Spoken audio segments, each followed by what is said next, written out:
He decided to look at the top 5 statements that people seem to be making on Facebook, which is I'm always on vacation, I'm always having brunch, I'm always taking selfies, and I'm always having hashtag best life ever.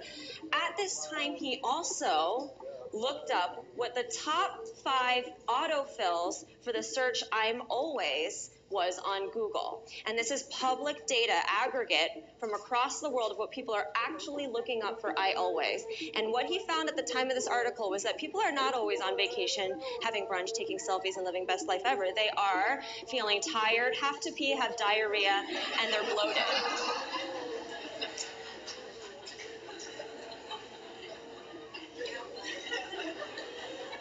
Now, I have to acknowledge that these are not mutually exclusive. People can be on vacation and have GI issues, but the thing is, there's a difference between the story we're sharing. So then I decided to ask myself, am I guilty of this? Am I guilty of hashtag best life ever lying? And so I looked at my own Facebook page, and I'm like, geothermal pool in Iceland, hashtag best life ever, indoor skydiving with friends, best life ever, sitting with my husband by a mountain, best life ever. Mountains are a big deal for people in Chicago. We don't have anything like that. So, and I thought back to what Steven Savatovitz was saying about comparing your insides to other people's outsides. And so I decided that I was going to start trying to be a lot more open with my life and share my insides a bit more. Now, this is a story that I've started sharing with more people over the past couple months, actually because of this article, so I'm going to talk to all of you about it as well. For the past 6 years, my husband and I have been having a lot of issues. Not maritally. I like him. I like his barbecue. Go Cubs. But we've been trying to start a family. And it's really frustrating when you spend your entire life trying not to start a family, and then you decide to, and then you can't. And so for the past 6 years, we've been struggling. And when you're also struggling with something, it seems like it's easy for everyone else. And so the more and the longer that we were struggling to have a family, I was like, everyone around me was pregnant constantly. Like, قانون الجذب بكل اختصار. نسمع كثير عن قانون الجذب، ولكن كثير منا بنجهل شو هو قانون الجذب أو مش عارفين بالضبط كيف نطبقه في حياتنا. في هذا الفيديو راح أشرح لك بالمختصر المفيد شو هو قانون الجذب وكيف تقدر من الآن تبدأ تفعله وتطبقه في حياتك حتى تحصد أجمل وأروع النتائج والثمار.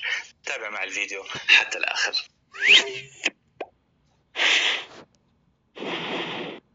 السلام عليكم، أنا سائد يونس. خلينا ندخل في الموضوع على طول. قانون الجذب بكل بساطة بيحكي لك المثل ينجذب إلى مثله. That which is like to itself is drawn. الشبيه أو المثل ينجذب إلى مثله. الآن في حياتنا العملية وفي الحياة الفيزيائية بنعرف إنه إحنا الأشياء المتضادة تنجذب البعض. قطب المغناطيس الشمالي يحتاج إلى قطب جنوبي حتى يتجاذبان. ولكن في عالم الطاقة هذا الموضوع مختلف شوي. الطاقات المتشابهة هي التي تنجذب لبعضها البعض. والله سبحانه وتعالى بيحكي لنا الخبيثات للخبيثين والخبيثون للخبيثات والطيبات للطيبين والطيبون للطيبات. إذن على مستوى الطاقة الطاقات المتشابهة وأصحاب الطاقات المتشابهة ينجذب. Station. The Falcon 9 has cleared the tower. Good afternoon and welcome to NASA's Kennedy Space Center for the post-launch news conference of today's successful SpaceX cargo resupply mission to the International Space Station. I'm Stephanie Martin from NASA Communications, and I'm joined by NASA's Dan Hartman, the Deputy Program Manager for the International Space Station program, and Hans Koenigsmann, the SpaceX Vice President of Flight and Build Reliability. We'll go ahead and start with opening comments, and then we'll take your questions. If you're on social media, please send in your questions using hashtag AskNASA on Twitter. Dan? Thank you, Stephanie. Gorgeous day, spectacular launch. It is so nice to be off the pad today and kind of avoid all those constraints looking forward that we might have had in case the weather didn't cooperate with us today. So we're just extremely happy to be on our way, and congratulations, Hans, and to the whole SpaceX team for a remarkable launch, and looks like Dragon is healthy and on its way to the ISS. Crew's ready for its arrival, really eager to dive into the research. We got an aggressive research program planned for the next 30